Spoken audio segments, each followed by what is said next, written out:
Hi, Tori and friends. This is Carrie Mubarak at wooingnature.life. I hope that you are well and I hope that everything is going exactly like you need it to go. We are finally headed toward November. By the time you get this or connect to this video, we should be well on our way into that season and rightfully so. We have had a very difficult 2020. We all have. And it goes without saying. I don't like to keep talking about it, but one thing I'm happy about, and that is that we're almost through this year and we have all come, if we're here and we're talking and we're listening, then we are blessed. And I'm thankful to be here, and I'm thankful that you're here and that you're listening. And for what it's worth, we are here to take up the shield, to take up the mantle, and to continue to move forward in spite of. We have done it well so far, and we're continuing to do so.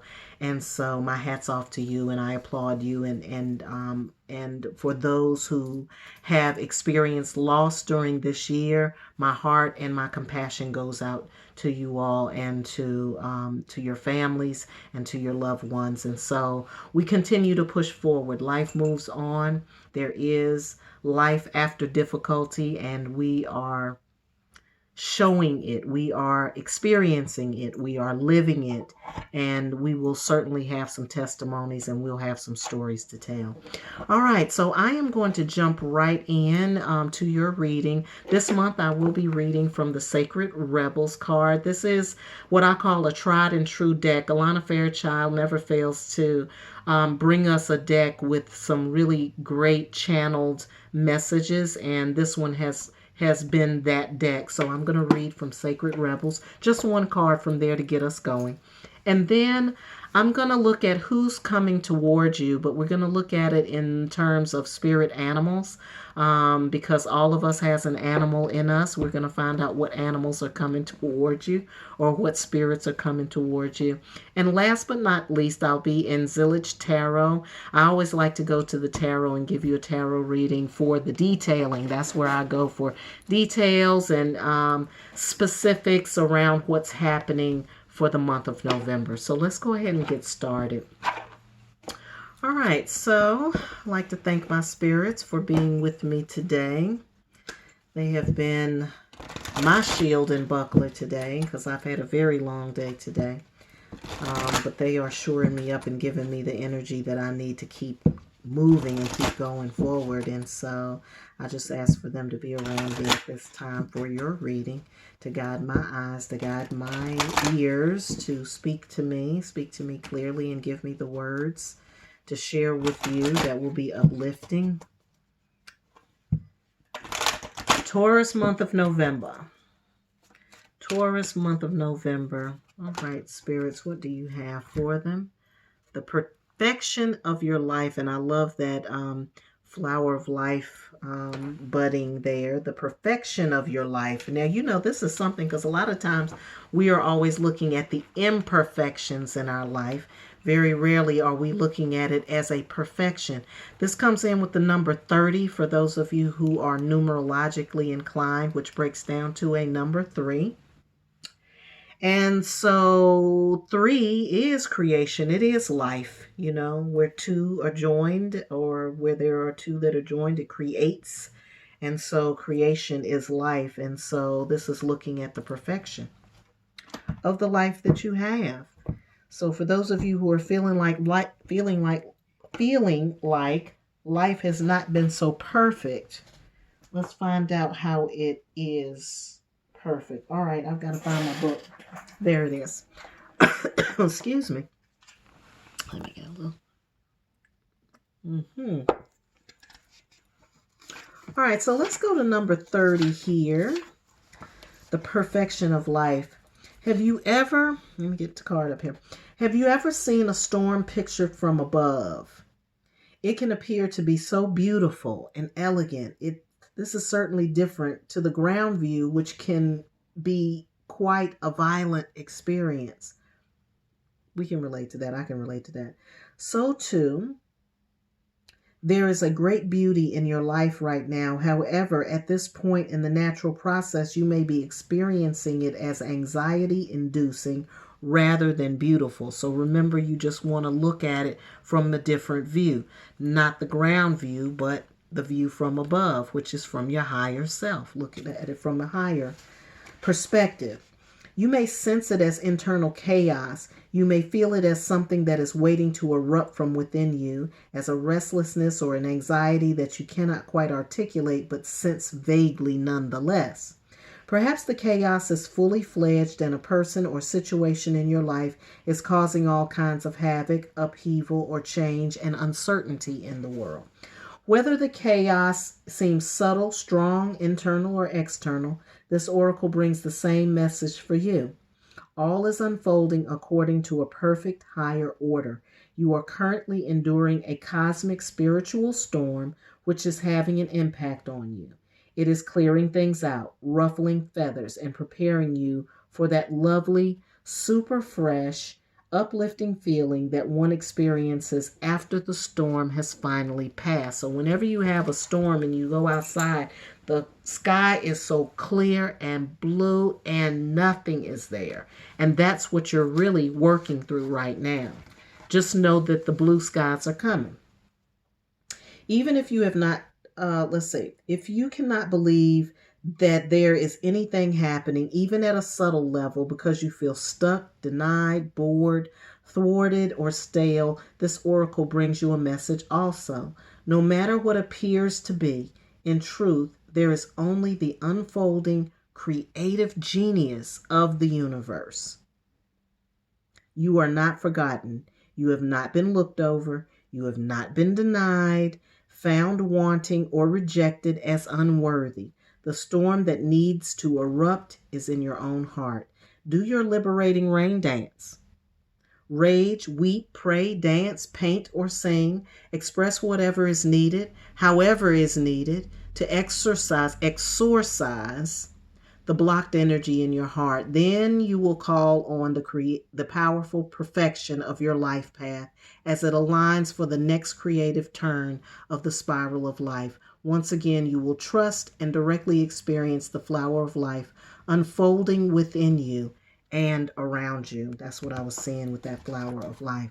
So things are unfolding for you. You're going through the storm right now, Taurus, but the storm is going to be over. Now, I know that everybody says that all the time.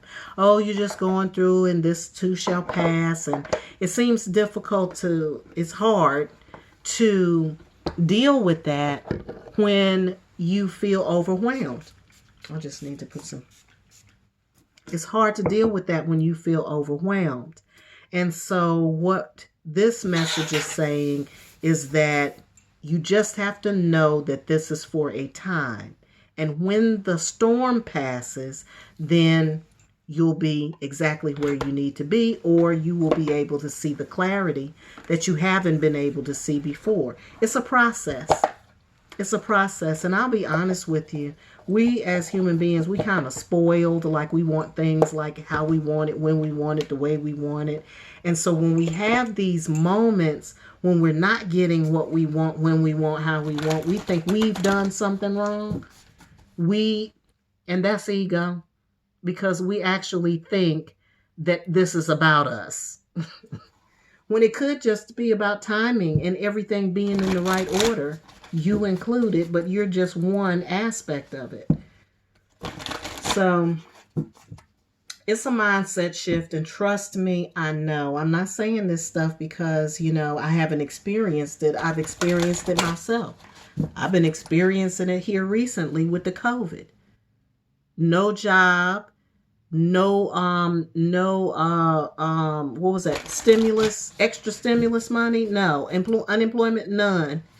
So I do understand what it's like when you can't get what you want when you really want it. Everybody else getting stimulus money but me. Why I can't get stimulus money? What did I do? Probably don't have nothing to do with you. Could be a glitch in the system. It could be the way that things work out. It just is what it is. But what do you come away with? What did you gain from it? Always. What was in the lesson for you? Always. You can't just go around looking at the why I didn't get what I want part. What did you get? You may not have gotten what you want, but what did you get? What did you gain? What are you gaining from the experience that you're having? Because there is gain. There's always gain, even if it's just a lesson learned. That's a gain. All right, what's coming towards you, or who's coming towards you, Coyote spirits? God bless you, child, with the Coyotes. Now, Coyote spirit is going to teach you in a different way. It's not going to give you a lesson straight. It's going to give you a lesson in a way that you're not expecting it. Coyote energy is associated with the crow. It's associated with the Heyoka. It's associated with the trickster spirits.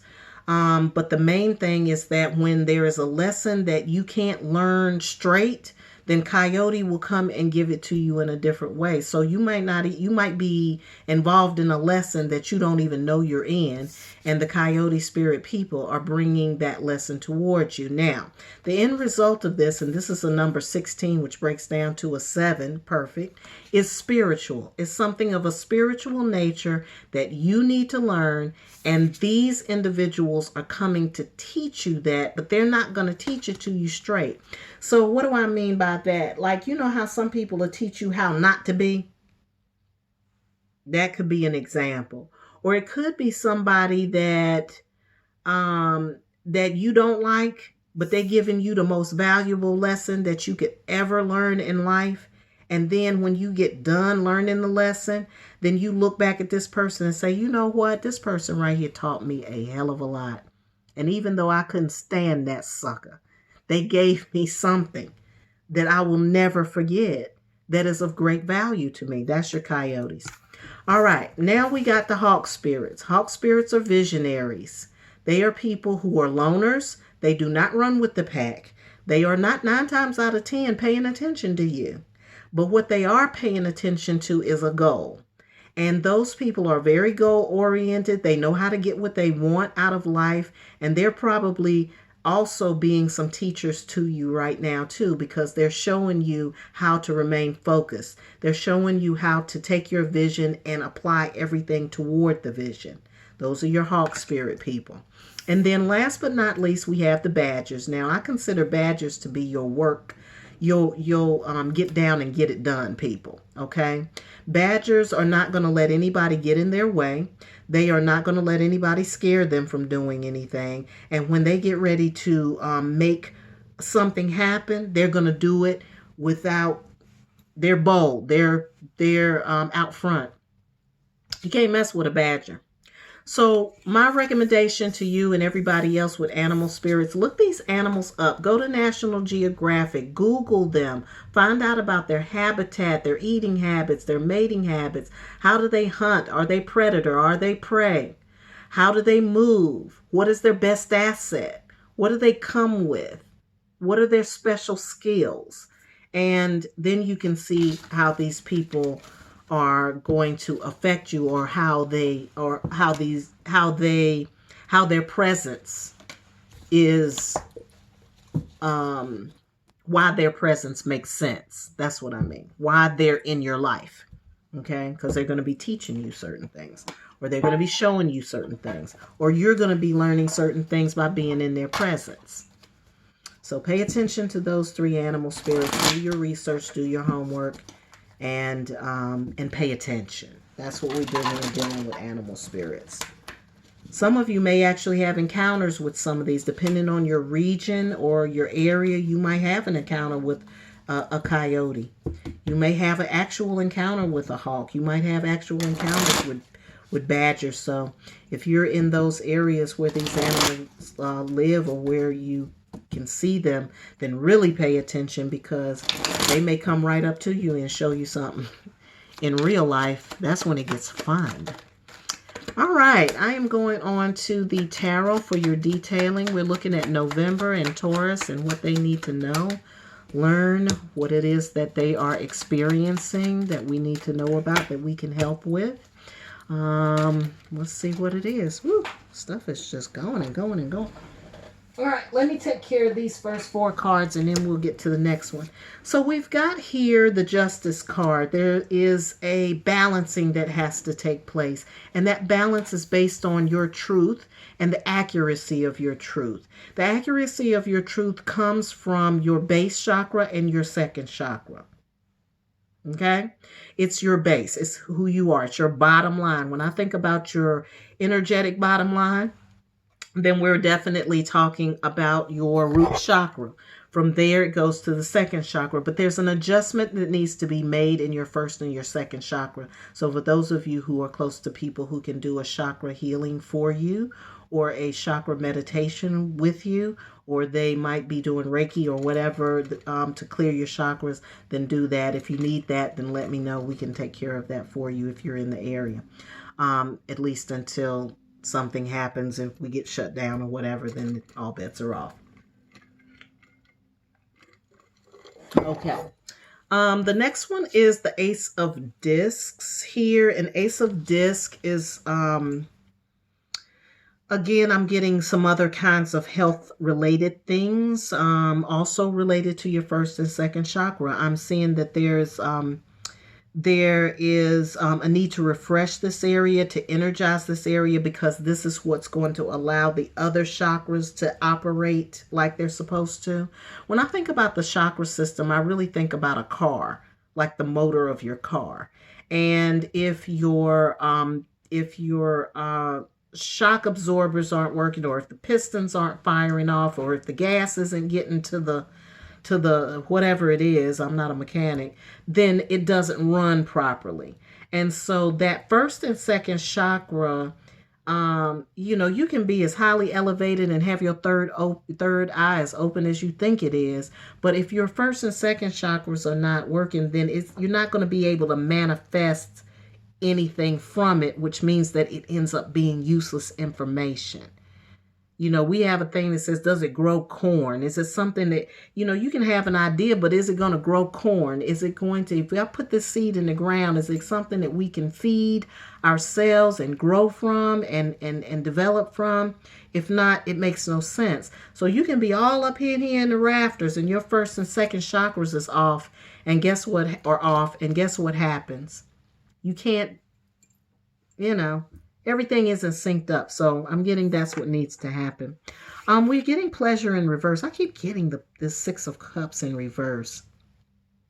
This image here is of someone who seems to kind of be floating into a scene or a situation, and they're kind of, like not watching themselves. You see this snake here that may be biting her hand, but she's looking very, fluid and free and carefree, and the card is pleasure, but it is coming in reverse.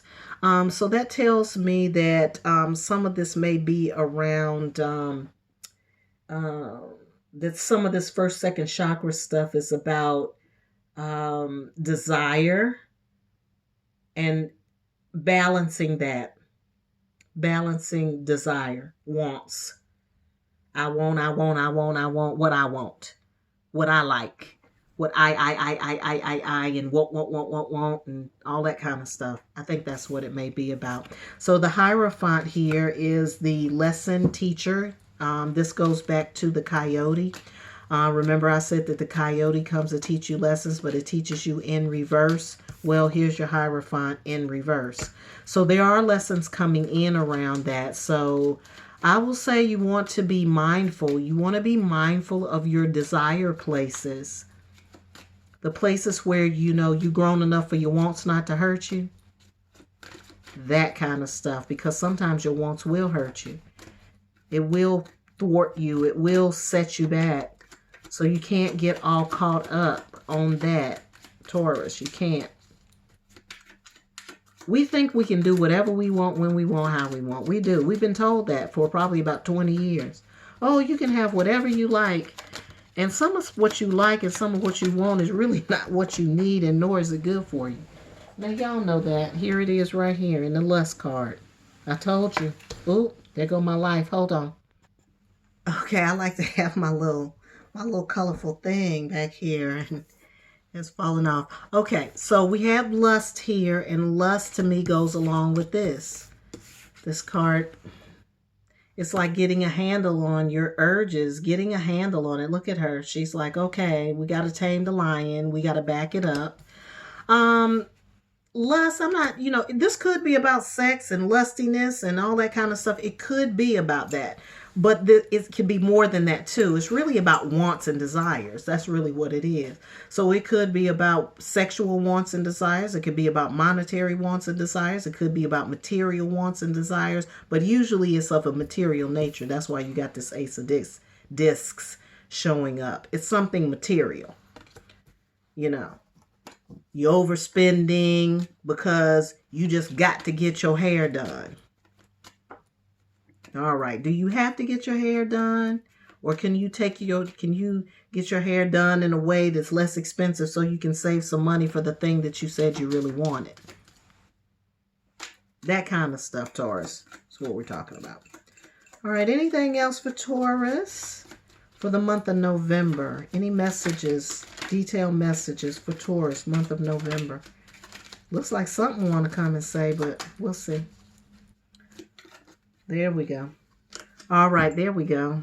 Balance. Temperance is balance. It's but like you being able to pour into yourself, not letting the outside pour into you. That's what that's all about. So if you're having the I wants, right, it's because you're trying to feed yourself from something outside of yourself instead of pouring into yourself what it is that you need to feel good about you. That's what it is. You're looking for the thing to come from the outside and not for it to come from the inside. Now, that's a whole nother reading. So if you need to get deeper on that, you probably need to get in touch with me. All right. So here you are in your own reading. Look at that bull. Look at that Taurus bull coming out there. So I do see you coming out. I do see you surrounded by some wonderful things, some beautiful things, some colorful things. And I feel like it's time for you. But I think that this work here, this first and second chakra balancing work, this getting in touch with your desires and getting that under control. When I say under control, I want you to be clear that I'm not talking about repression, because sometimes people think that that control means to repress. I'm not talking about repressing or suppressing. You want what you want, that's fine. Everybody has a desire. But what we're talking about is, to what end are you going to have that thing, and then knowing why that's important and making sure that the reasons for it are valid given who you are today. Who you are. Is it valid? Is it valid? Because sometimes the material things that you want, they are valid. And I'll give you an example. Me, for example, when I look my best, then I tend to act a little differently. And I tend to have a little bit better attitude. Now, somebody can say, well, clothes don't make the man. Yeah, but for some people, it makes a difference. Sometimes it makes a difference. And that's okay. It may not make a difference to you, but it may make a difference for somebody else because they got a different path. So it's not that you want it or that you got to have or you think you got to have it. It's being clear that it is something that you actually need to have versus something you just want because you're trying to fill an empty void. Fill an empty void from within. Don't feel the empty void from without, because of what happens on the day that you can't get the thing without, and then you're all devastated and you looking for the exit sign because you can't get it from without. You got to be able to reach in. All right, Taurus, I think we're closing with you being the Prince of Discs in all of this and overcoming this situation, because that's what I see happening here. Understanding your material world, because Taurus, you got to have your material world together. And we know that. We know that. I know that. And that's what I'm talking about. So it's about understanding it. It's understanding that and really bringing that to balance and knowing that whatever it is that you are manifesting on the outside of you is really because of what is needed and what is required of you as an individual on your inside self. Okay? All right, Taurus, that is it for your November reading. I appreciate you. I appreciate all my Taurian partners out there in the earth element world. If you need to take a deeper dive, if you want to get your own personal reading, just reach out to me. You can reach out to me right here on this channel. And as always, I hope you have a great day. I hope you have a great November, a fantastic, comfortable, easygoing November. And as always, I hope you're having a wonderful life.